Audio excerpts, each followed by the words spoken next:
អុកញ៉ាំមួយរូបផ្ដល់ដីផ្ទះនិងចំការជូនសម្ដេចហ៊ុនសែនទុកប្រគល់ឲ្យគ្រួសារកុមារីលូផ្កានៅភ្នំគិរីរម្យ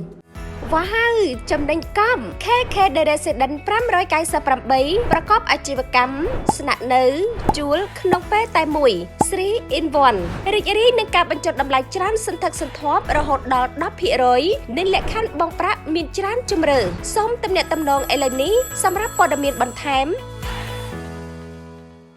សម្ដេចហ៊ុនសែនបានទទួលផ្ទះនិងដីចម្ការសម្រាប់ផ្ដល់ជូនគ្រួសារកុមារីសុនស្រីតីរួចហើយនៅព្រឹកថ្ងៃទី28ខែមេសានេះដែលលោកសេងទៀងបានចុះទៅពិនិត្យផ្ទាល់នៅទីតាំងដីមួយកន្លែងមានទំហំ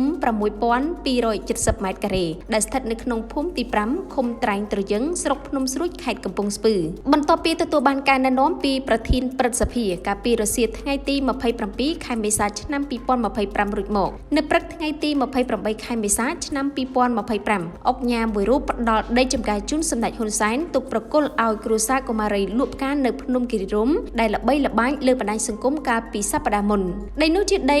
មានប្លង់កម្មសិទ្ធិស្របច្បាប់ដែលច្បាប់ដើមជារបស់អុកញ៉ាពៅពន្លកដោយមានប្រវែងក្បាលដីជាប់ផ្លូវជាតិទៅគិរីរម្យប្រមាណ25ម៉ែត្រ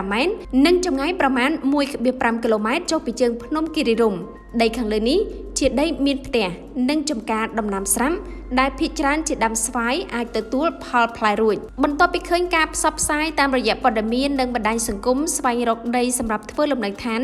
និងធ្វើចំការដល់ក្រុមកុមារីតីរួចមកអុកញ៉ាពៅបណ្ដកក៏សម្រេចចិត្តជូនដីនោះទៅសម្ដេចហ៊ុនសែនតាមរយៈលោកសេងទៀង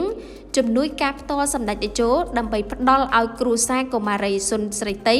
ជាកម្មសិទ្ធិស្របច្បាប់ដើម្បីជាផ្ទះសម្បែងអាចប្រកបរបររកស៊ីបានសម្ដេចតេជោបានផ្ដល់ប្រាក់ដុល្លារចំនួន